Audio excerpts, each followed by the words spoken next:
Hello and good afternoon.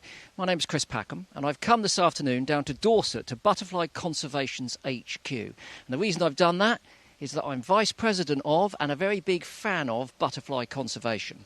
They are a relatively small conservation charity, but they punch way above their weight in terms of their achievements. And one of those is that they organise and run the Big Butterfly Count. And the reason we're here today is to launch that Big Butterfly Count. It's a citizen science project. It's the largest of its kind anywhere in the world. And we want you to join in. We want you to help us get some data about the distributions and populations of our butterflies. Now, it might sound like a daunting task. I can tell you it isn't. All we need is 15 minutes of your time to sit anywhere you like and count butterflies. If you're lucky enough to have a garden, you can do it in your garden. You could sit in a supermarket car park, or you could sit on your balcony and look at your window box. You don't have to be in the countryside. You can be in the city.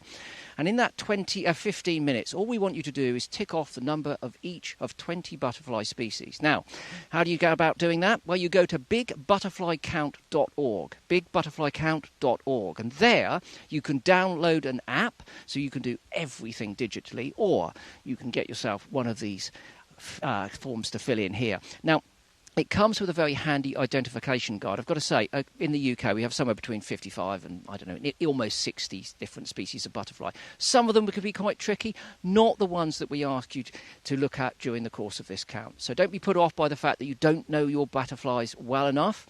Simply use the guide, either in the leaflet or on the app, and that will be fantastic. So, 15 minutes of looking at butterflies. We get your data.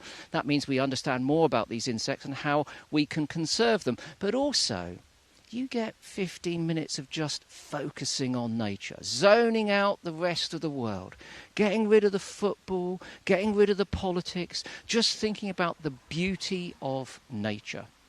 And that improves your mental health. It's a chance to calm down. It's a chance to chill out. It's also a chance, of course, to do it with your children. If you've got a family, that would be a perfect thing to do. So please do join in. It will be a great advantage to both you, the butterflies, and to Butterfly Conservation. And as I say, you can get that from bigbutterflycount.org. Go there and down the app as soon as you possibly can.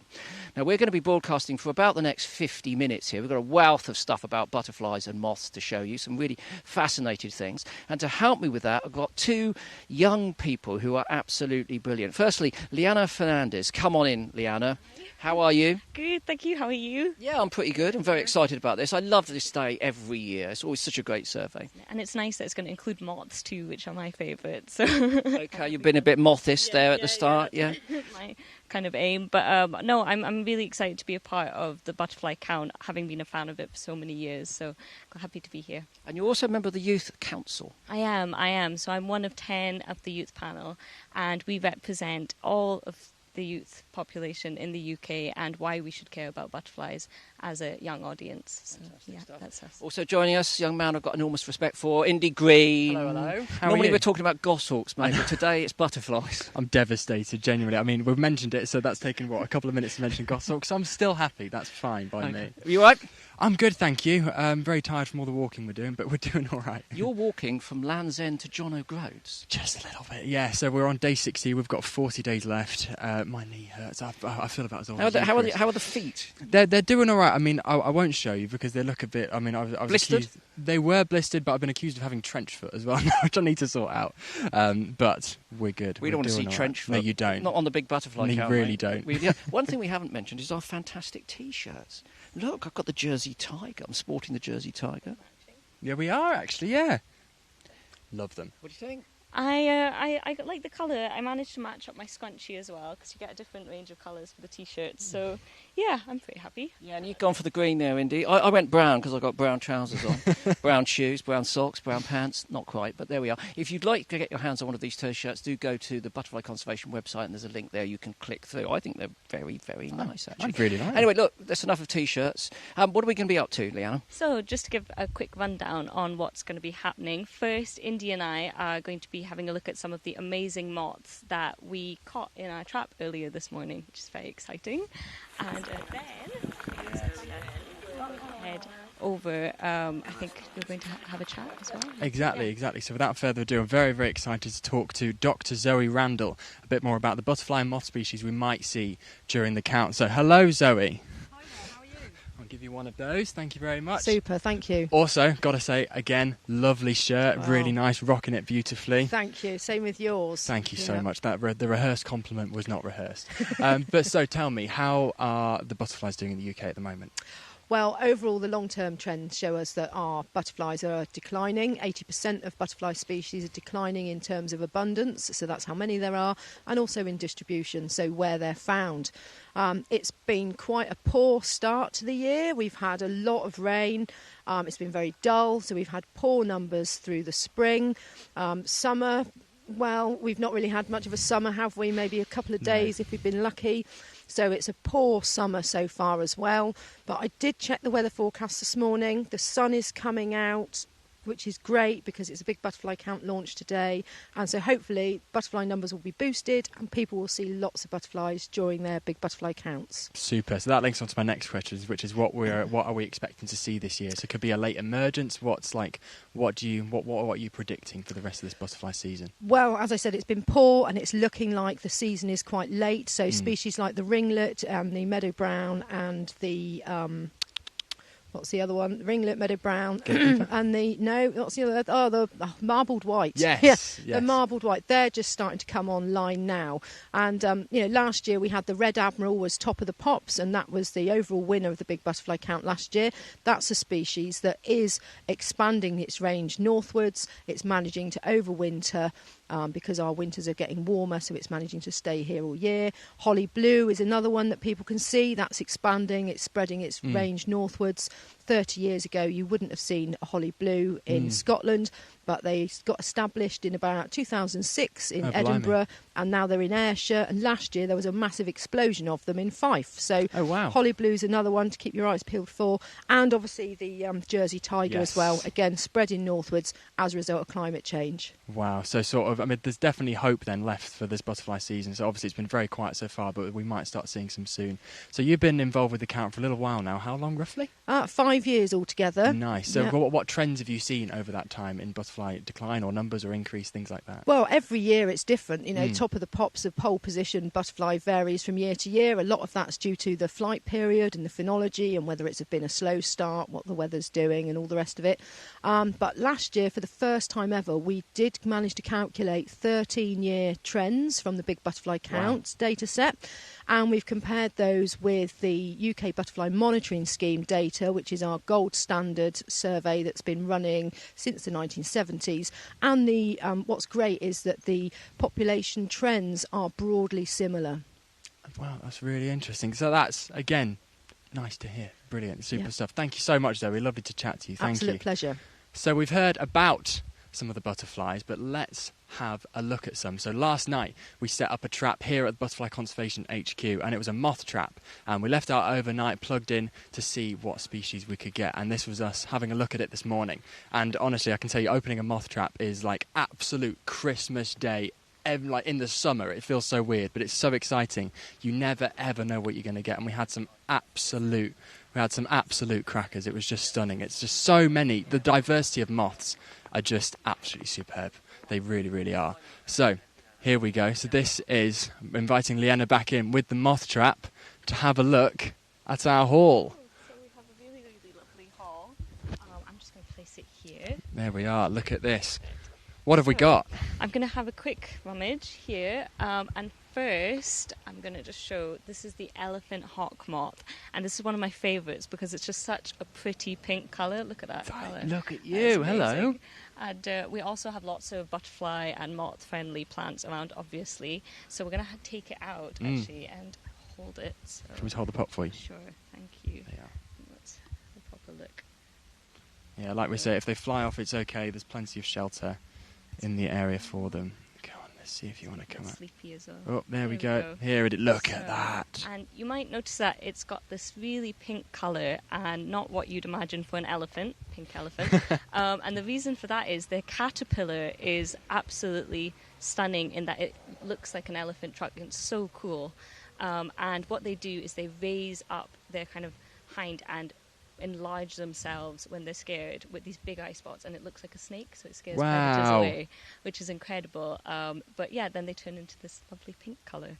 So yeah, It's amazing how different they look to caterpillars, isn't it? To their caterpillars, it's amazing because often you always get like a really exciting looking caterpillar and then a dull looking moth. Exactly. But the combination between elephant hawk moth and all the hawk moths is just like great caterpillar, great adult moth. I mean, that is just super. Through, and it's just an in between. It's just this magical thing of they become this soup.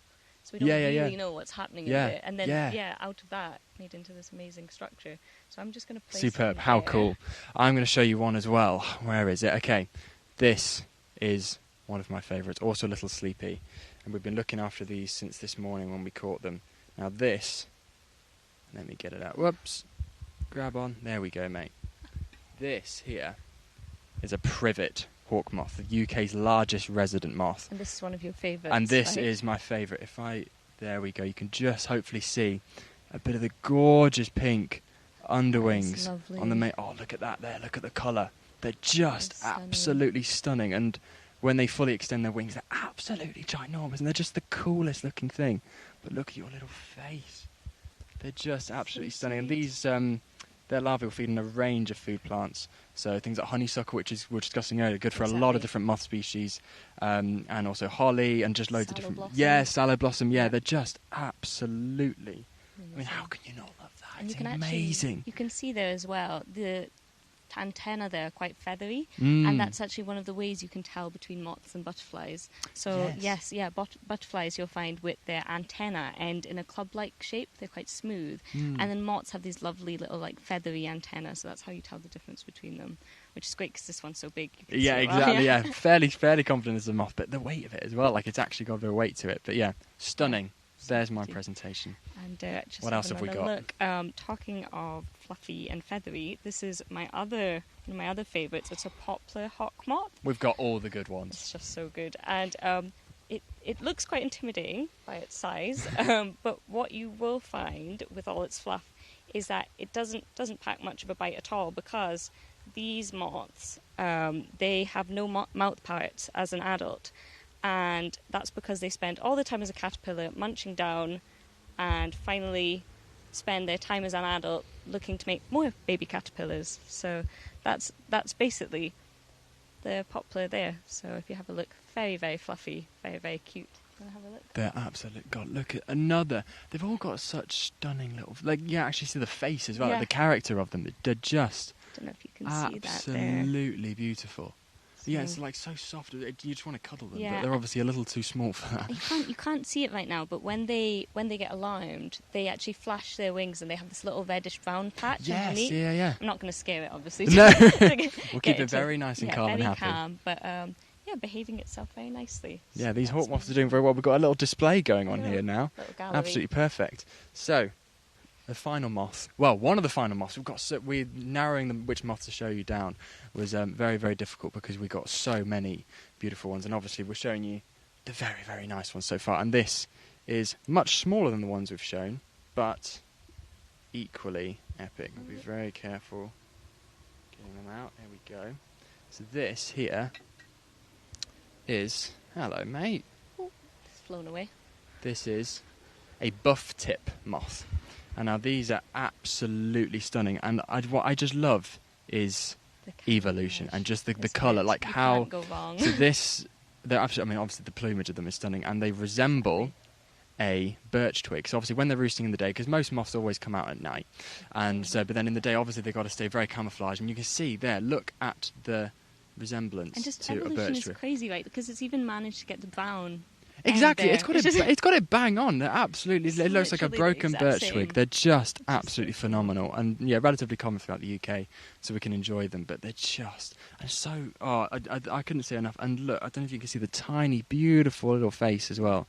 They are just absolutely sublime. We were so lucky because there were actually 3 of them in Yeah, the trap yeah. this morning. Yeah. So they were all floating about. So Should we get the plume as well? Where's the plume? plumes, Oh, they're over there. Yes, yeah. So this is just to show just how amazing the difference in shapes are there. Like moths, they have such a diversity. I feel like people don't realise how wonderful they really are in comparison. Like butterflies are equally colourful as you'll find when you're doing the big butterfly count.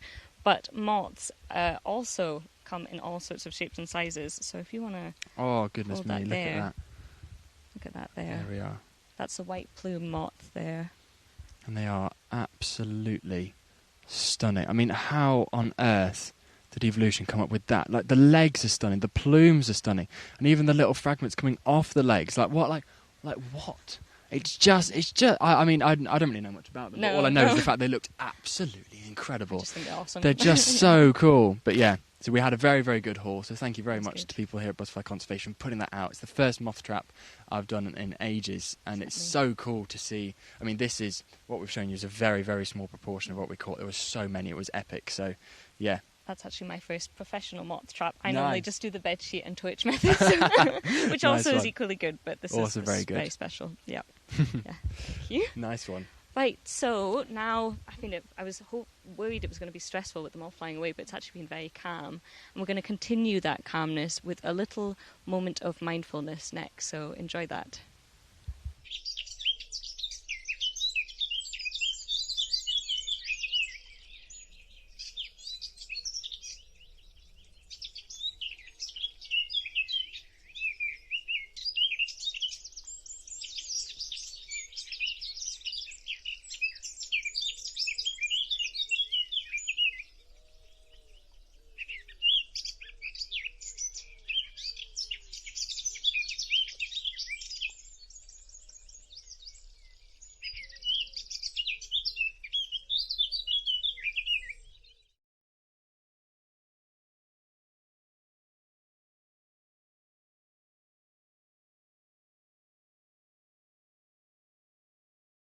Moths. It's good. I know you're a fan of the plume, aren't you? I love the plume moth. So good. So sci-fi. I know, they're just like, they just look, it looks like a spaceship actually, like a tiny little like spaceship that's just landed like that. They're just awesome. That's what evolution's for. It is. It's coming up with stuff like It that. is. That's what we I love. mean, they're not an uncommon, group of animals. The white plume seems to be the commonest one that we see, but there are a number of other species. Just amazing, absolutely amazing. And we're on to moths now. We're on to caterpillars. Yes. Look, I've got an appendage. You do? Very unusual. Is that like an arm brace or something? No, it's not. This beautiful model, this puppet, this arm puppet, is a model of a puss moth caterpillar. Now, I've got to be honest with you. We're better off with the caterpillar than the moth. The moth is a little bit, what should we say, beige. But the caterpillar is flamboyant, as you can see. So it's very brightly coloured. It's not trying to hide. They feed on willow and sallow and poplar, as far as I recall. But nevertheless, in the shadows, you might not spot them, but they are pretty brightly coloured. So what they're saying is, stay away. This is warning coloration. But they've got a couple more tricks tucked up their pro-thorax, Indy. They do, which I believe I will now initiate. Well, hold on a sec. So first of all, I'm going to show you what they are. So they've got these two appendages at the back here, and they've evolved from their hind legs. Their two pro legs are right at the back, and they've adapted them into these two appendages, which will stick up in the air. They've gone a bit limp at the moment. Hold on. My appendages are limp. Can't have that. That's terrible. Okay. So they stick up like this. When they are troubled by a potential predator or even a parasitoid like that. And then what gets even better is that not only do the appendages, the modified legs, stick up in the air, but they have the possibility here of everting these red flagellae. And these come out at the top here, so they're not permanently out as they're demonstrated on this model. They can actually be held inside. Now, it could just be that they're bright red and they're looking scary. And it could be that when they're waving them around over their back like this, they're keeping any parasitoid wasps off. Parasitoid wasp would be an insect which would come up and lay an egg onto or inside the caterpillar. It would then hatch and start to devour the caterpillar. So keeping those off your back is a prime concern if you're a puss moth. So it could be that. It could be, who knows, that there could be a chemical scent associated with these wafting in the air, which could be putting those animals off. But would that be enough to put off a bird? I don't know.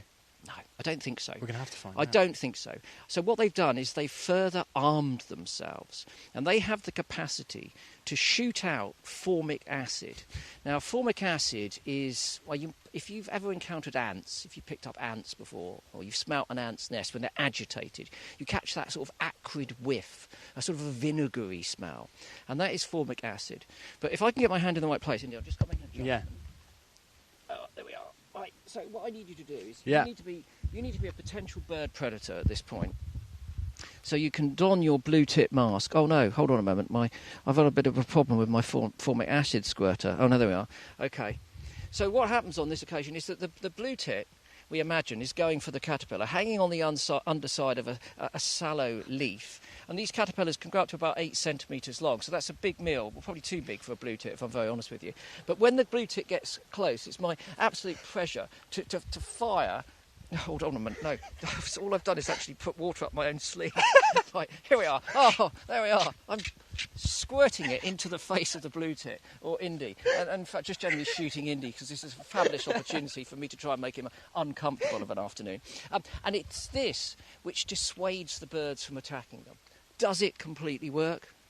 Got to be honest with you, it doesn't. We still see quite a lot of these larvae being eaten by birds, but we're not fully sure about the flagella that have been averted here. But we know that formic acid would certainly put off, maybe, if not the birds, then some of those parasitoids. But what a creature! What an absolutely brilliant creature! If nothing else, it's quite refreshing.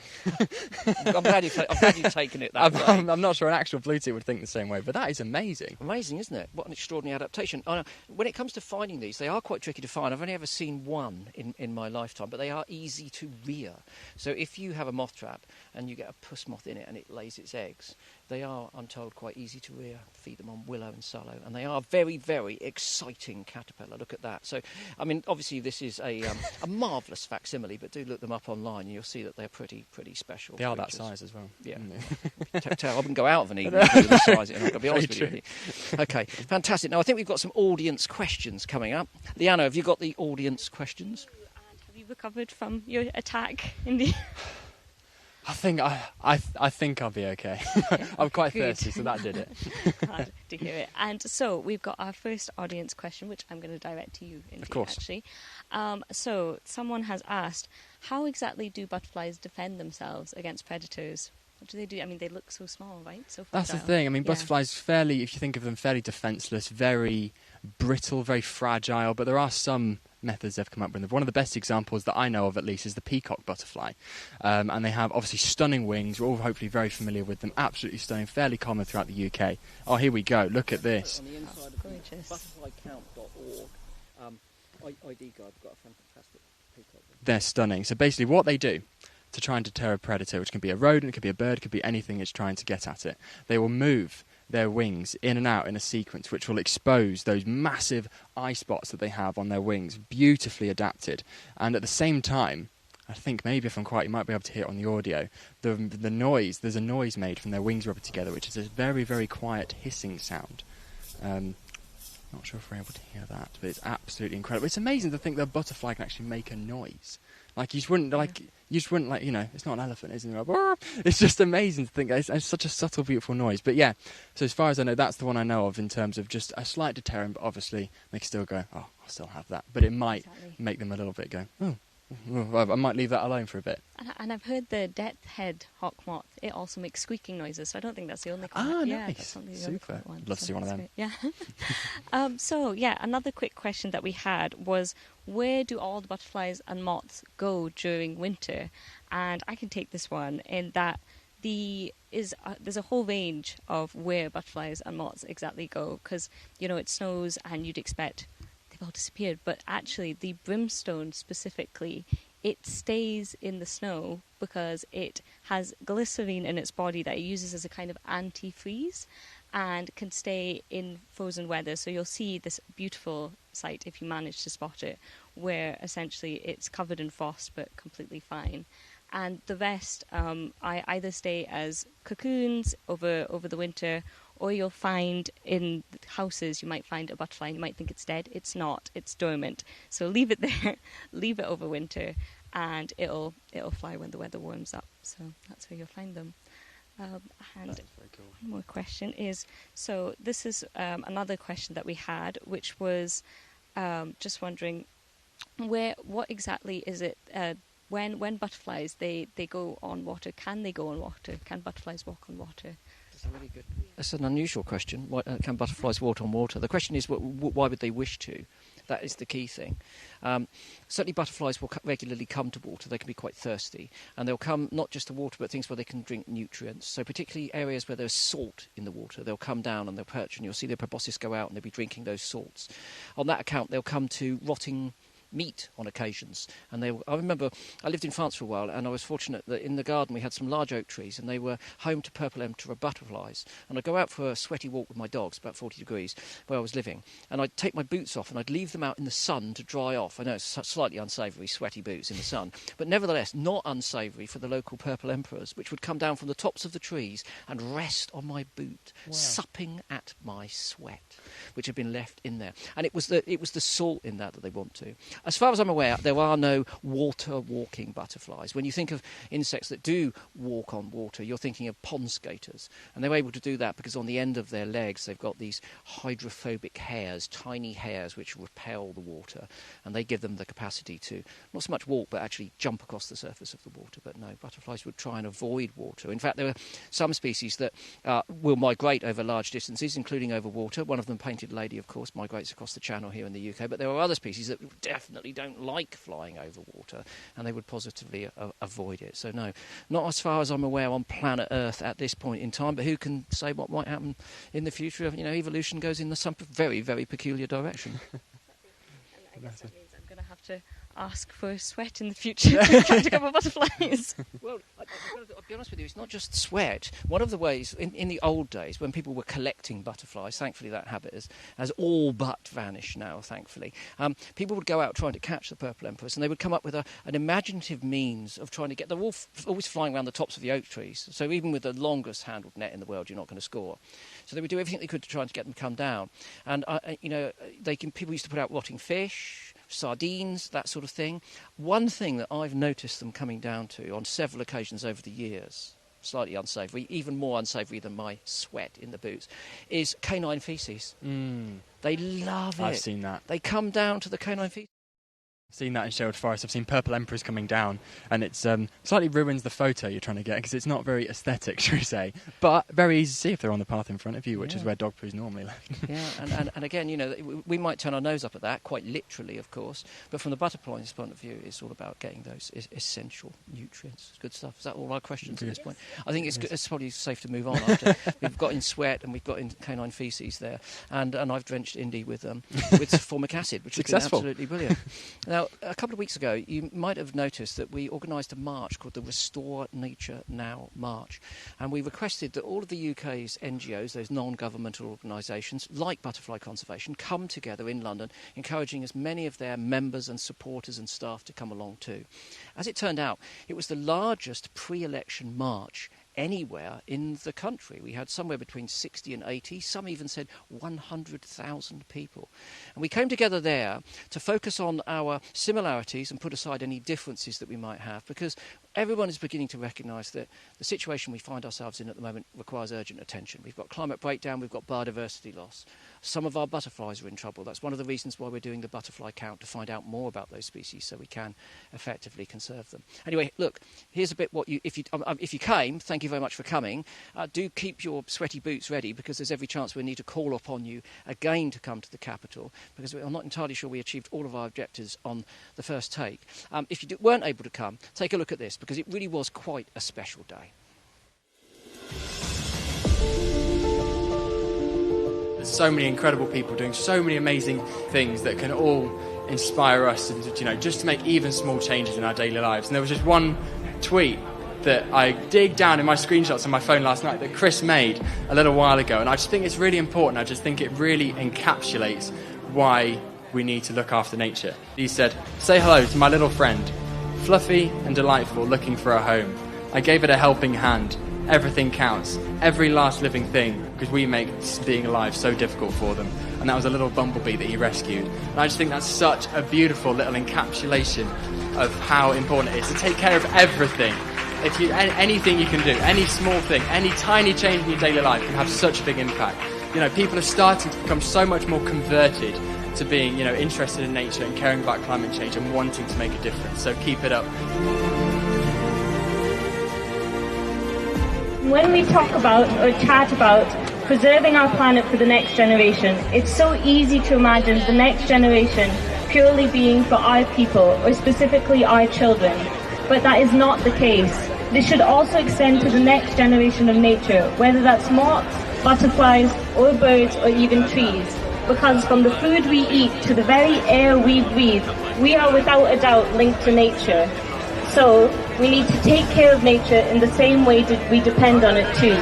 Taking that into mind and knowing what is required to heal the damage that has already been dealt, our government needs to listen. So please, please listen to us. Moths matter, butterflies count, and the time to act is now. Thank you.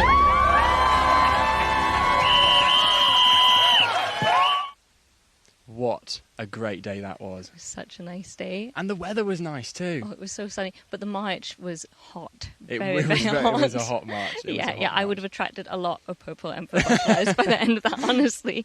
But what was your takeaway from it? How did you feel? I really enjoyed it. It was really sort of weird in a way because of, like Chris said earlier, all the organisations, which is something we haven't really seen before, is actually collaboration, which is definitely what we need so much more of. Yeah. Not always the easiest, but I think everybody is striving for that common goal. So there's no point competing, just work together, because it's going to take everyone and everything we have to try and restore nature now and protect the environment and try and turn this around. So I think that's definitely something we need to see more of. But there was just some amazing speeches, and it was just genuinely, like, people always say things, oh, it's so inspiring, blah, blah, blah, but it really is. Like, I remember stood there, I was listening to the one and only Fergal Sharkey, which is one of the few speeches I got to see all the way through, and I was just stood there just like, I just agree. Like, I agree, and, like, thank you. And it was just, it really just, the whole thing, and hopefully did for so many other people, was just sparked a real flame to, like, right, come on then.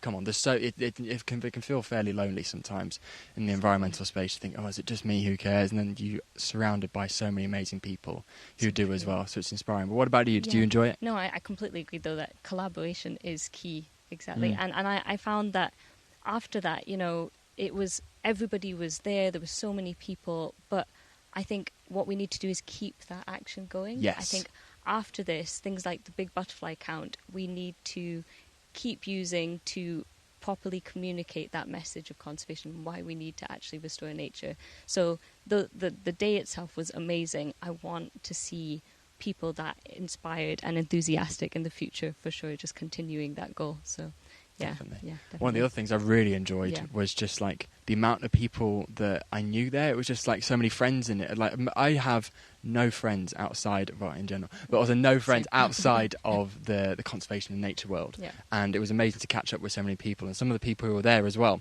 was Rebecca and Sarah, who have their very own butterfly farm. And here's a little film of them reminding us what to do for the big butterfly count. We do our big butterfly count in our back garden. It's from the 12th of July to the 4th of August. It's really easy to take part. You only need to go to an open space and count the amount of butterflies you see for only 15 minutes. Using this idea, guys.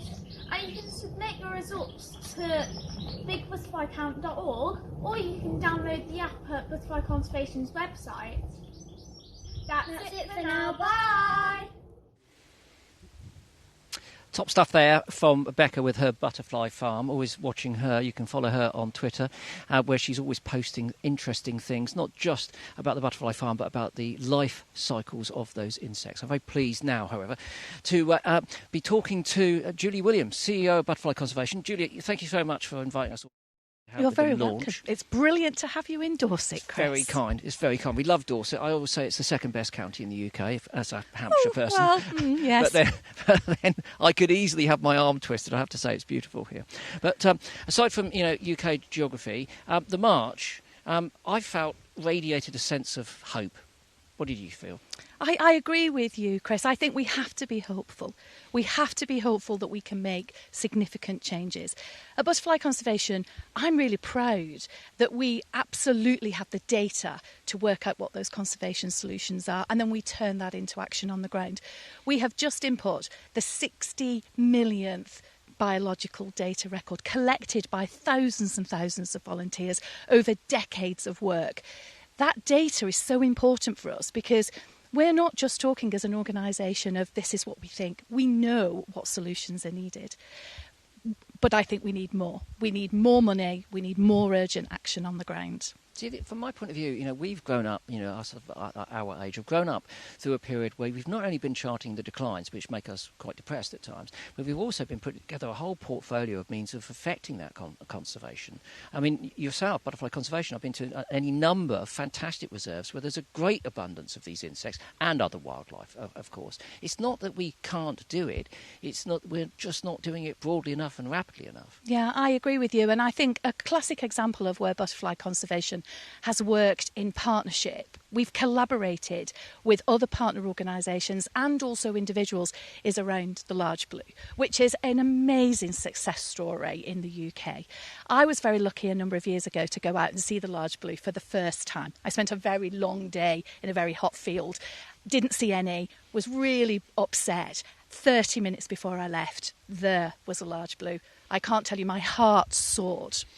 I believe, Chris, that you had never seen a large blue until recently, had you? No, not at all. I mean, so they became extinct on our watch. They did. It was so desperate, wasn't it? Because the scientists, Jeremy Thomas and others who'd been looking at them, had figured out what they required just before we lost them, and it was very unfortunate. But undeterred by that tragedy, that was in 1979, they set about a reintroduction programme, which by 1985 saw those insects flourishing in the UK countryside again.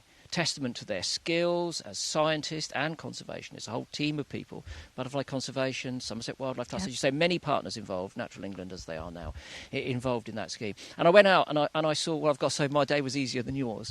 I rocked up and within 20 minutes I'd seen a large blue sparkling there down in the grass, and it was, just absolutely awesome. But it was, Julie, I've got to be honest with you, greater than the sum of its parts. It wasn't just a beautiful butterfly. It was one of those emblems of hope, showing that we can do it. We can make a difference when we're given the opportunity to do that. But in order to make that happen, what more do you think we need to do? I think there are a number of things that we need to do. And we heard earlier Indy and Leanna talked about collaboration and that being absolutely key. And it really is. We at Butterfly Conservation are really proud of the work that we do, but we can't do it on our own. The job is just too big.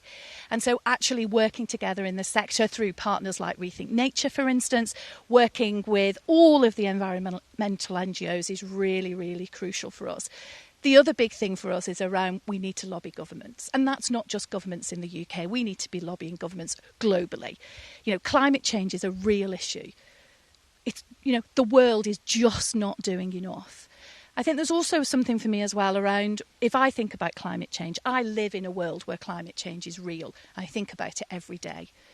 The problem is for people who don't work in my job, for instance, what do I do? What do I do? I hear on the news that climate change is massive. What do I do as an individual?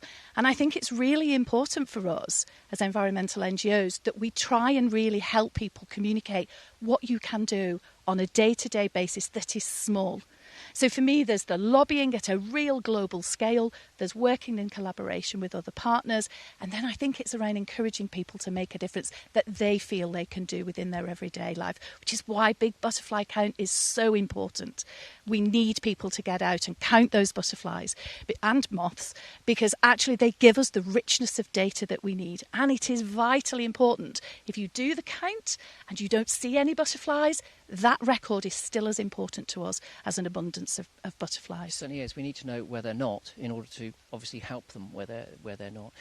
Outside of that, though, on the cultural side of things, it's not just about doing this for us because we need the data, because we love the science, which allows us to do good conservation. It's also about putting people in touch with nature. It's a fantastic survey you can do with your family. You can sit there with your children, if you have children, focus them, get them to think about nature for 15 minutes. The organisms that we're looking for are beautiful, attractive, fascinating from that point of view.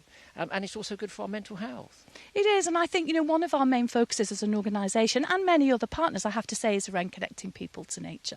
And Sir David Attenborough, our president, you may remember, I'm paraphrasing him now, but a very famous quote that he said around, if you don't connect people to nature, why do they care? If they don't care, why should they do anything? And I think for me, that really sits with me as something, as a CEO of an organisation like ours, where we have to get people to care. I remember when we talk about, the decline of butterflies since 1970s, 80%. You and I are of a similar age, Chris. Even 20 years ago, I remember walking down my garden, and I've got 2 beautiful apple trees, and the rotting apples would be on the floor, and a carpet of red admirals would be flying up in the air. I don't see any red admirals, munching away on the apples in my garden on the floor anymore, and that is a really worrying sign. We need people to care, and connecting to people, to nature, is so important. I think you're absolutely right, of course, and I think personal empowerment, as you say, is again very important. The fact that we all take it on ourselves to do whatever we can as individuals. And people say, well, what can I achieve? I'm just a drop in the ocean. Well, I always say, okay, but what is an ocean but a multitude of drops? Absolutely. So if we all do our bit, that's great. But on the other side of things, we do need government help. Now we've got a new government now. My approach is we've only just got a new government. We've got to give them a chance to bed in. They've got to get their feet under the table. So we're not going to make any judgments at this point. But I think it's clear either way that the task that they face, if they accept what we are asking from them, is a big task. And I think that, there's always going to be competition for resources within government. We're going to have to push them, aren't we, at a certain point? We absolutely are. And I think for me it comes around funding. We need to see a much bigger amount of money coming and flowing into the environmental sector. And that's also for those agencies that are government agencies like Natural England, the Environment Agency. They also need a bigger pot of money to be able to support conservation across the UK. But also it is around policy changes. It's about where do we need government to change their opinions, to make a change. And to be perfectly honest with you, we're just not moving fast enough. And I think you're right to say the new government needs to have time to bed in, but we don't have a lot of time to wait. No. We are already in crisis as an environmental sector. We need to see change, and we need to see it fairly rapidly. Well, the scientists, when it comes to climate breakdown, have said that we've got 5 years. So I think, getting their feet under the table, I'm going to give them 5 days. No, I'll be more generous than that, of course, more generous than that. They've got to find their feet. They're facing difficult tasks, but you're absolutely right that we don't have that time to mince our words anymore. I think we have to be far more forthright as a movement. You're absolutely right, Chris. You've hit the nail on the head. Butterfly conservation can't do this alone. You can't do this on your own. We have to come together. And I think Restore Nature Now was a prime example of all of those nearly 100,000 voices coming together and saying, this is not good enough. Change must happen, and it must happen now. So I agree with you. I would give government 3 days, Chris. I wouldn't be quite so generous as you. Okay. Thanks, Julie. Fantastic stuff. Now, we just recap on the Big Butterfly Count. So please go to bigbutterflycount.org. There you can download the app, or there's a paper copy if you want to print that. That's fine. You can upload all of your data. We were asking 15 minutes of your time to sit in one spot. You can do it more than once, though. Absolutely. So not just do 15 minutes. If you fancy another go, please do that. And you can do it, obviously, in a different place. And we're asking people to do it wherever they live and work. So please don't all go out into the countryside. If you're living and working in a city, or you're working in a school or on a factory or in a supermarket, that's where you can do your count. We want the data from all over the UK, because we're seeing national changes, aren't we? We are indeed. And I'm in London on Wednesday for a board meeting. That can be quite boring. Sorry to the trustees that might be watching. And I am going to walk along the canal, and I'm absolutely going to be doing a big butterfly count in the heart of the city. You do not need to just do it in the countryside or in your garden. You can find butterflies everywhere if you look. And don't think, Julie and Chris, they're obviously into their butterflies. They know what they all look like. Don't be intimidated by that. If you download that app or the paper printout, it's got a fantastic butterfly ID guide there. And there are only 20 species in our survey, and I'm sure many of them would be well known to you already. Last year we had fantastic support. We had 4 years of observations. We did. If you added up all those 15 minutes, they added up to 4 years of observations. As you say, 60 million records biological in total, records, which is absolutely sensational. Again, a testament to these fantastic surveys. All the supporters and everyone else who's taken part. So do think about joining in. Big Butterfly Count 2024. Just go to that website and download the app. Julie, thank you very much. Thank you, Chris. You and thank you again. Well, absolutely, and thank you for all your support, Chris. Thank you. Thank you. Right, I'm going to head over here to Leanna, who is going to be poised with the microscope. Here we are. What do we got here then, Leanna? Thank you very much. Thank you.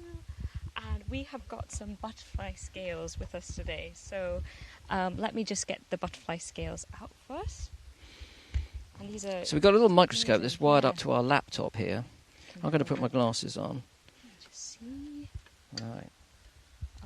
And that is a small tortoise shell, unfortunately passed away, Okay. but being used for the future. Let's stick that under there then and see what we've got.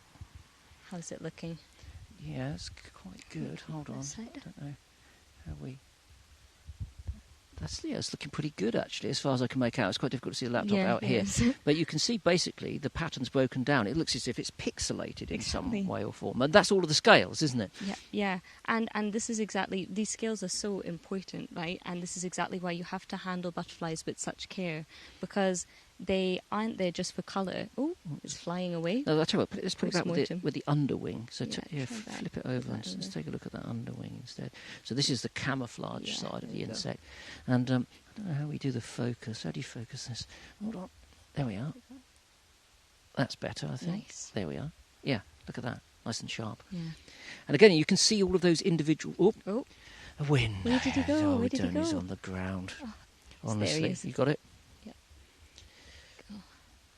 Right. Maybe if I hold it in place and then you can try focusing. I'll tell you what, let's put that... Here we go. Let's put that... That should hold it on there like that. The breezy Britain, isn't it? It's always breezy Britain. Let's just get that on there like that. Okay, and I'll... It's a perfect example of how these scales help them to fly. I'll just refocus the best I can. Now, you can see tiny hairs in amongst those scales, but... Yeah, the scales are incredibly fragile, as you say. Yeah, so that's why you really would ask people not to handle butterflies, because if they come off, it's a handicap to the insect, basically. Yeah. And the wings are actually full of veins, and people think they're just like a crisp leaf, but that's not the case. They're actually full of life, so we have to be so careful when we're handling them, really, really careful and delicate. That's one thing that's changed in my lifetime, because when I was a kid, everyone thought that butterflies' wings had essentially, when they'd emerged from their pupal case, and they'd pumped them up, as it were, they'd inflated them, they thought they then just dried out and they were dead. Almost like a feather is, on a bird. Yeah. But what we've learned recently is that obviously there's blood flowing through those wings. Exactly. Which they use for thermoregulation, so keeping themselves warm and cool. Cozy, amazing stuff. And the other thing we've learned is how, when you think that that's in the pupal case, how does the butterfly, get all of those colours into each one of those individual scales? Well, they start off as little sacs, not scales, so they're like a little bag.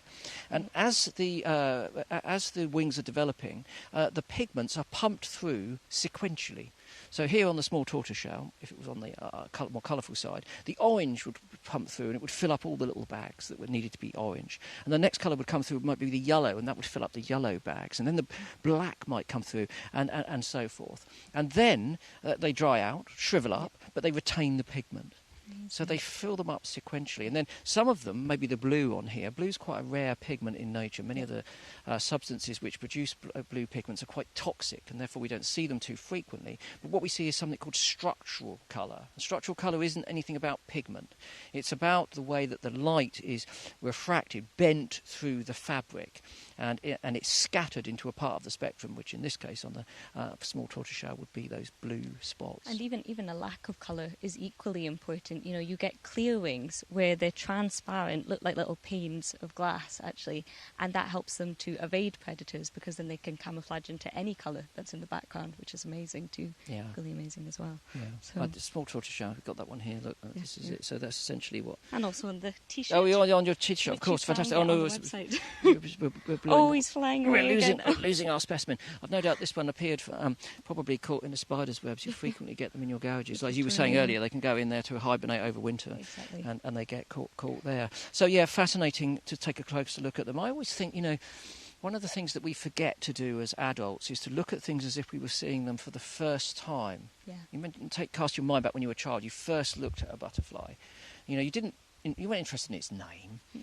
You're interested in the shape and the form of it, and the fact it's got these massive eyes and these antennae and a tongue that's coiled up like a little watch spring. Exactly, and even for like a peacock butterfly, which you can see in the garden commonly, it's just that purple colour flash a glimpse, the little eyes. It's just amazing. Anytime seeing it, I remember that. Yeah. Don't forget to retain not childish, but a childlike way of interacting with nature. It's all those sort of fundamental questions, you know, which are fascinating. I was going to tell you, so I learned a few years ago, and this is one of the most exciting things I think I've ever learned in my life, you know, that butterflies and moths can remember being caterpillars. Yes, I've heard this, and it's incredible. So cool. Especially the fact that they become soup, you know, Yeah. essentially soup in the cocoon. How is that? How do they remember? Just remarkable, It's isn't just it? incredible. And it was an experiment that was conducted virtually on a dining room table where someone trained some caterpillars to be repulsed from their favourite foodstuff. So they were turned off eating their favourite foodstuff. And then when they exposed the adult moth to this, not that it would have been eating it, but they found that those moths had a great aversion to that particular foodstuff. Still picky eaters. Yeah, so they could. It was clear that the adult animals could remember being a It's caterpillar. incredible. Love that. I think we've got some more audience questions. Yes, we Indy's got do. some coming in with some questions. Fascinating stuff. That was so interesting and great to see the wings up close. Absolutely stunning. But I have one final question before we move on to our final item, and it's a question for both of you. And I genuinely don't know the answer to this. It's a bit confusing. So this was sent in. A cool, damp evening last night, but surprised to find this gorgeous tiger moth sitting on my car boot in the open. Car hadn't been driven recently, so it wasn't warm. Why is it letting itself open to predators? Any ideas? Well, I'm going to go for the fact that, I mean, this isn't that would be a garden tiger moth, Yeah. presumably. Whereas this is a Jersey tiger moth, and this is not an animal that's hiding away. No. I mean, this is, you know, one of the most outrageous. I mean, this is a Versace moth. You Look know. at me. Yeah. It's not a subtle Chanel, is it? This is Versace. Are it's you wearing the completely Chanel over boots? the top. I am. you Yeah, know, you know. literally. And it's advertising the fact that it's distasteful, and we know that that's the case with things like the garden tiger moth. So I think the moth just doesn't care. It's just saying, you could eat me if you like, but I'm going to taste so foul you'll spit me out, basically. Also, the boot's quite warm, so probably having a little warm up, I think, as well. Like, you know, you'll get your pet dog kind of sunning itself in the boot. I think probably along those lines. Nice one. There we go. Well, very cool. I'd have loved to have seen that. They're absolutely stunning animals. Right. Okay. We have one final thing to do, and it is a quiz. So do follow me, and we will come over to our board with an absolute mishmash of caterpillars, moths and butterflies, and what we have to do is try our best to correctly connect them up. So we have to find which caterpillar belongs to which moth or butterfly. Anyone want to start? Okay. Do you know any first off? I can go for one. So I'm definitely confident that this is the peacock because I'm a fan, big fan. So I think You can. Okay. Oh, There we are. this one. Yep. Peacock, There you go. yeah. Chris? Yeah, no, Is it? undoubtedly, yeah. We Yep. see these on nettles. They're black and they're Yep. spiky, a little bit like the tortoiseshell was gonna say. butterfly caterpillars. But yeah, no doubt about that. Indy, do you want to go next? I'm trying to look at the burnets because I'm fairly familiar with the burnet cases, but I rarely see them with caterpillars. But I'm just looking at. Oh goodness me! They look so different. It's very different. This looks like it's on a willow, so I suspect that. Oh, I don't know. I genuinely don't know. You'll have to help me out, Chris. I'm not sure. Right, so I'm going to go the burnet. I'm going for that one. Yeah. Okay, nice. For that, and then this is. That's got to be, hasn't it? Yes, Yeah. That's a moth caterpillar. 'Cause Yeah. Moth caterpillars are generally, not always, we can't make generalisations, but let's just make half of one. They're generally the more hairy. Like the woolly bear. Yeah. The woolly bear's the fluffiest caterpillar. Like the woolly bear. Yeah. Okay, so then we've got holly blue here as a butterfly, and this one is for me is always the easiest to remember because holly is such an important plant, great for providing nectar at the end of the season for lots of those butterflies that need it because they're going to overwinter. So you'll see things like red admirals buzzing around the holly whilst they're still producing that nectar, peacock, wasps, hornets, all of those sorts of animals as well. The interesting thing is so few things feed on the holly. And in the UK, there's one butterfly, one moth, which feed on holly. So I'm saying holly, I mean ivy. I'm having one of those moments on ivy, and that is the holly blue. And here is a holly blue caterpillar feeding, as it does, on the ivy flower. The other one is swallowtail moth. So they feed on ivy as well. Okay, that just leaves a tricky two. It's the brimstone. Oh, I'm struggling. to say that for brimstone. I'm going to go for that for brimstone. the I think stripe. I'm going to score points And for then that. Yeah. the hardest one now. Where does this go? Where's this? No. Do you reckon it will? Okay, we'll go with that only for sure.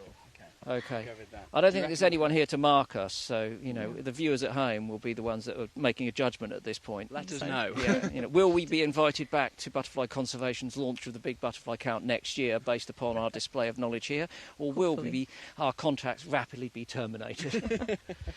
Right. Well, one last thing before we go. Thank you very much for joining us for this hour. Thanks for Butterfly Conservation for the invite to come down. Do think about joining in the Big Butterfly Count. Remember that, bigbutterflycount.org. You can download the app. All of the ID guides are there, and all we're asking for is 15 minutes of your time to count butterflies in one spot and let us know. With all that data accumulated, as Julie was telling us earlier, 60 million records they've got here. That is amazing. I said they were a brilliant charity, and they are. That gives us a much better idea about where these butterflies and moths are prospering and where they're failing, and therefore how we can far better influence some conservation in that regard. I've enjoyed myself. I've really enjoyed myself. Thank you so much. Thanks, Leanna. It's been great. Indy, thank you very much. I'm just so chuffed to have this T-shirt on, so please get them as well. I'm so excited. I don't have any nature suits. I'm assuming I can keep this. I'll close my shirt. It's just the shirt. I'm keeping it. You've got another 40 days of walking to go. I do. We need all the clothes we can get. That's going to be a sweaty T-shirt by the time. Well, I'll keep it safe then. I won't take it on the walk. I'll keep it safe. Thank you very much indeed. From everyone here down at Butterfly Conservation HQ, please think about taking part in the Big Butterfly Count 2024. Goodbye.